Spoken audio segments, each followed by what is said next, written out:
और दूसरे दिन जब साधना में बैठोगे तो नज़र नहीं आएगा।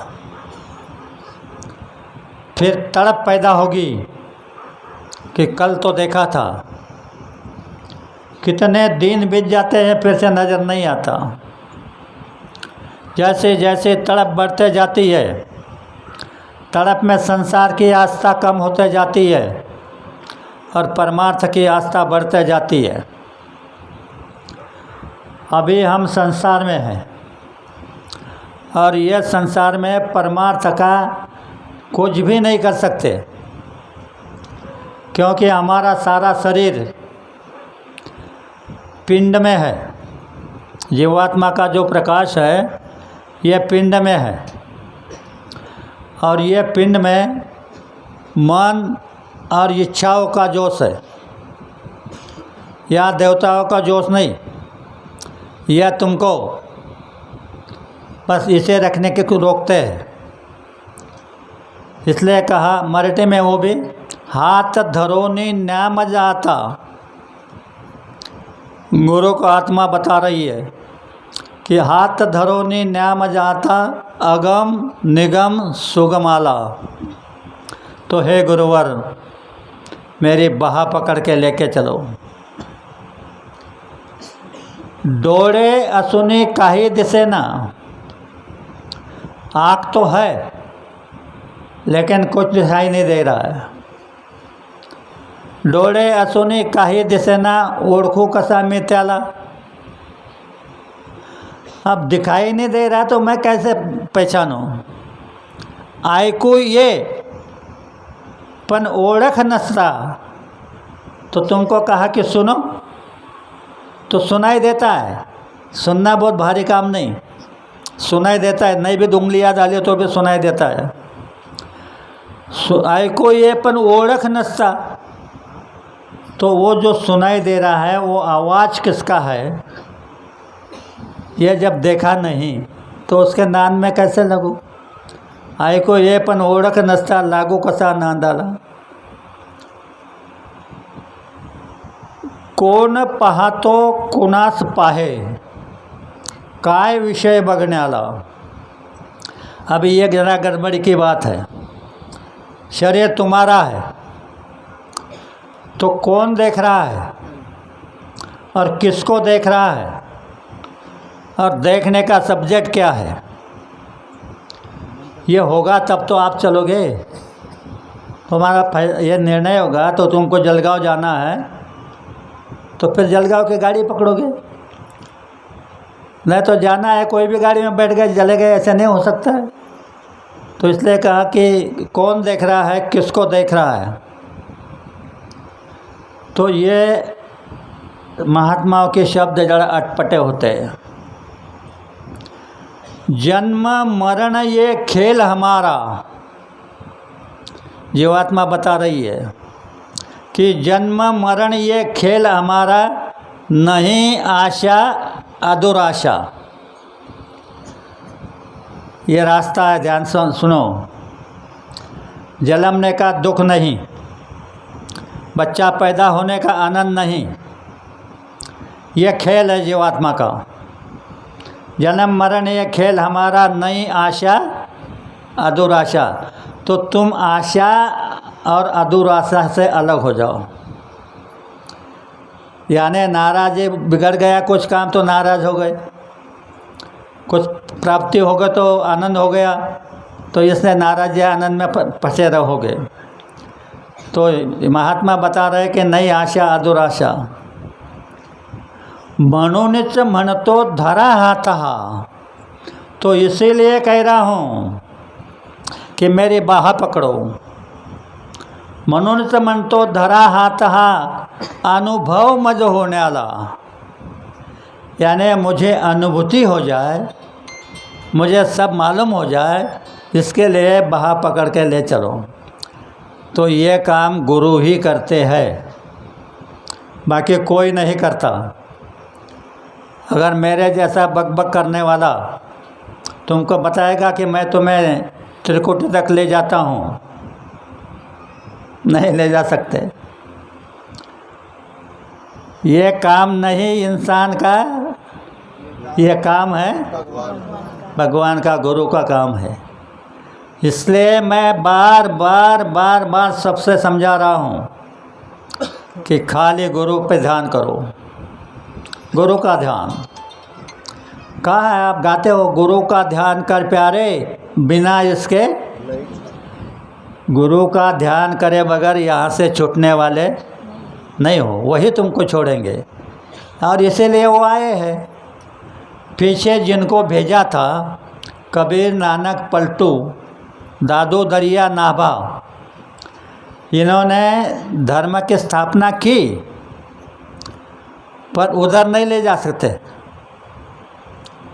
और उनको भेजने का कहा कि तुम जाओ, धर्म ख़त्म हो रहा है धरती के ऊपर, तो धर्म को स्थापित करो। उन्होंने कहा नहीं बाबा, हम जब गए थे तब तो लोग अच्छे थे, थोड़ा बहुत धर्म जानते थे, कर्म जानते थे।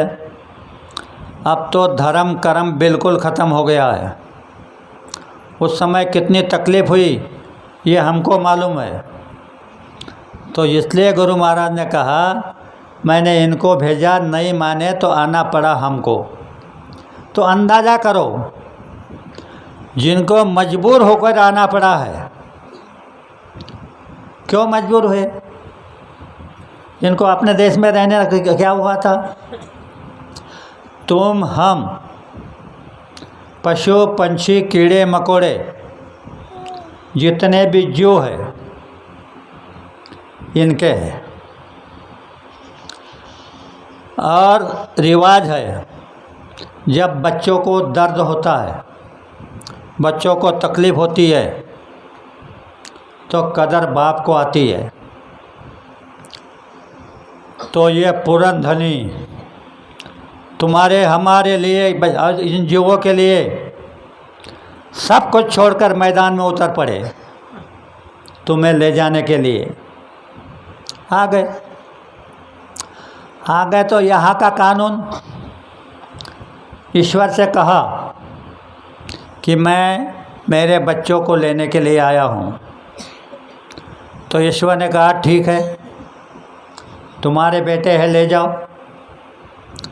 पर इन्होंने मुझसे कर्जा लिया है, ये कर्जा दे दो और ले जाओ।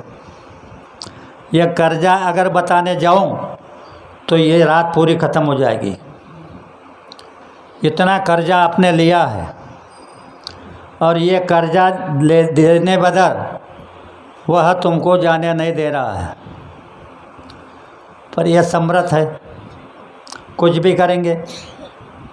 बताते नहीं, फिर भी छोटा सा बताए तुम्हारा विश्वास हो जाए। क्या कहा है कि मैंने जिनको नाम का दान दिया है उसमें से एक भी जीव धरती पर रह जाएगा तो मैं यहाँ से जाने वाला नहीं। अब इतना वादा तुम्हारे विश्वास के लिए कर दिया है। बोलना तो नहीं चाहिए था, संत नहीं बोलते हैं, फिर भी अब हम अविश्वासी हो गए ना। हमारा किसी पर विश्वास नहीं, पति का विश्वास पत्नी के ऊपर नहीं, पत्नी का विश्वास पति के ऊपर नहीं, बेटे का विश्वास बाप के ऊपर नहीं, बाप का विश्वास बेटे के ऊपर नहीं। ये पवित्र रिश्ते इसको ख़त्म कर दिए, यानी रिश्तों का भी खत्मा हो गया। अब तुम बेईमान हो गए। तुमको जिसने जन्म दिया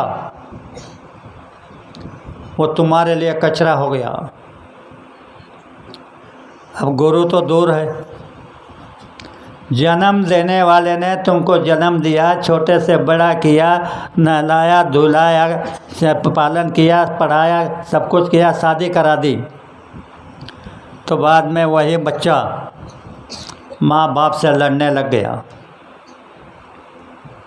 कहाँ रहा धर्म? और जब धर्म नहीं है तो कहाँ गई शांति? शांति नहीं मिलेगी। शांति मिलने का यही एक रास्ता है कि पहले से माँ बाप की सेवा करो। कहा जाता है माँ बाप की सेवा कैसी है?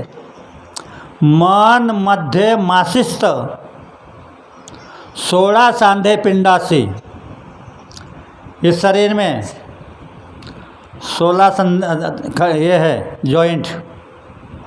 मन मध्य मासिस्थ 16 सांधे पिंडासी रक्त मासाचे धनी माय बाप। तुम्हारे शरीर में जो खून है, मांस है, हड्डी है, रक्त मासाचे धनी माय बाप मालक हड़कासी। इनके मालिक तुम्हारे माँ बाप है, वो नहीं। वो तो जीवात्मा का धनी है।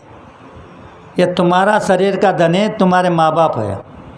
और जब तुम माँ बाप को खुश रखोगे तो यह तुम्हारे को शरीर को लगने वाली जो चीज़ें हैं, वह जो गुरु महाराज ने आपको नाम दिए हैं, वह धनी तुम्हारी संसार में लगने वाली चीज़ों को पूर्ति करते हैं। इसलिए इनका सुमिरन करने के लिए कहा। तुम इनको याद करो, यह खुश हो जाएंगे, तुम्हारा संसार भी खुश सुखी हो जाएगा। महात्मा तुम्हारे हित के लिए कुछ भी करते हैं, अपने खुद के हित के लिए नहीं, तुम्हारे लिए करते हैं। पर हम माने तब तो। कितना सीधा रास्ता बताया। यह लफड़ा कर रहा है कि मुझे मेरा कर्जा चाहिए, तो कर्जा देने के लिए गुरु महाराज ने कहा कि जहाँ सत्संग है वहाँ दौड़ पड़ो। हम सोचते हैं, तर्क वितर्क करते हैं कि सत्संग में जाने से क्या होगा, वही सत्संग सुनाते हैं। हमें गुरु महाराज तो भी कहते थे वही सुनाते। पर बात सुनो, इसका क्या है। सत्संग में जाने का कारण ये है कि रूल बना दिया। ये कानून बनाते हैं, रूल बना दिया। और पुराने महात्माओं ने भी कहा है। तो पांडवों ने अन्न सत्र चलाया था भगवान कृष्ण के कहने पर कि तुम अन्न सत्र चलाओ, स्वर्ग में तुम्हारे नाम की घंटा बजेगी। अन्न सत्र चल रहा था पर घंटा नहीं बज रहा था। युधिष्ठिर ने भगवान को पूछा कि प्रभु घंटा तो नहीं बज रही। तब भगवान कृष्ण ने कहा, तुम्हारे गांव के बाहर एक महात्मा रहता है, सुपच नाम का, जाति का भंगी है। वो भोजन के लिए नहीं आया, वो भोजन को आएगा, भोजन करेगा तो घंटा बज जाएगी। तो युधिष्ठिर उसको बुलाने गए। जाते ही प्रणाम किया, बोले महाराज हमारा अन्न सत्र चल रहा है, तो आपको निमंत्रण देने आए हैं, हमारे साथ चलो। सुपत जी ने कहा, मुझे 101 यज्ञ का फल चाहिए। अब युधिष्ठिर तो हक्का बक्का हो गए, कहने लगे हम तो पहला यज्ञ कर रहे हैं, तो तुमको 101 पद यज्ञ का फल कहाँ से लाए। बोले मैं नहीं आऊँगा। तो वापस गए। फिर अर्जुन गए, भीम गए, नकुल गए, सहदेव गए, उनको भी यही जवाब कि मेरे को 101 पद यज्ञ का फल चाहिए। तो बहनों ध्यान से सुनो। द्रौपदी कहने लगी भगवान से, भैया मैं जाऊं? तब युधिष्ठिर कहने लगे, अरे हमारी बात को नहीं माना, तुम क्या करोगी जा कर के। तब हाथ जोड़ने लगे, अगर आपका आदेश हो तो मैं जाती हूँ, या नहीं मुझे आदेश दो, देखो मैं क्या करती हूँ, क्या ये नहीं, दीनता से। फिर भगवान ने कहा, कृष्ण ने जाओ, वो जानते थे। द्रौपदी सुपत जी के पास गई, प्रणाम किया, कहने लगे, बोले महाराज हमने अन्न सत्र लगाया है, तो आप भोजन को चलो। सुपत जी ने जवाब दिया, मुझे 101 यज्ञ का फल चाहिए। तब द्रौपदी ने क्या कहा, बोले महाराज तुम्हारे जैसे महात्माओं ने कहा है कि संत दरस को जाइए तज ममता अभिमान, जो जो कदम आगे बढ़ोगे कोटि यज्ञ समान। बोले तुम्हारे जैसे महात्माओं ने कहा है कि संत के दर्श को जाओगे तो ममता अभिमान को छोड़कर जाओ, तो तुम्हारा एक कदम पड़ेगा तो 1 कोटि यज्ञ का फल तुम्हारे खाते में जमा हो जाएगा। तो मैं कितने कदम चल कर के आई हूँ, तो उसमें से 101 यज्ञ निकाल लो, उसका फल निकाल लो। सुपच को आना पड़ा, ये इतना बड़ा रूल है, कानून है, तो यही इसके लिए बाबा तुमको बता रहे हैं कि तुम दौड़ कर सत्संग में जाओ। सत्संग में जाओगे तो तुम्हारे कोटि यज्ञ का फल 1 कदम पर मिलेगा और तुम्हारा कर्जा उतर जाएगा। यानी तुम्हारे कर्जों को उतारने के लिए गुरु महाराज ने और कोई उपाय बताए हैं, मैं बताऊंगा धीरे धीरे 10 दिन में। तो ये पाकर इसका पालन करके जब तुम साधना करोगे तब तुम्हारी साधना में तरक्की हो जाएगी। लेकिन तुम अगर संसार में ही फंसे रहे, साधना में बैठो तो पूरे संसार को गोठली बांध करके बाजू में रख दो।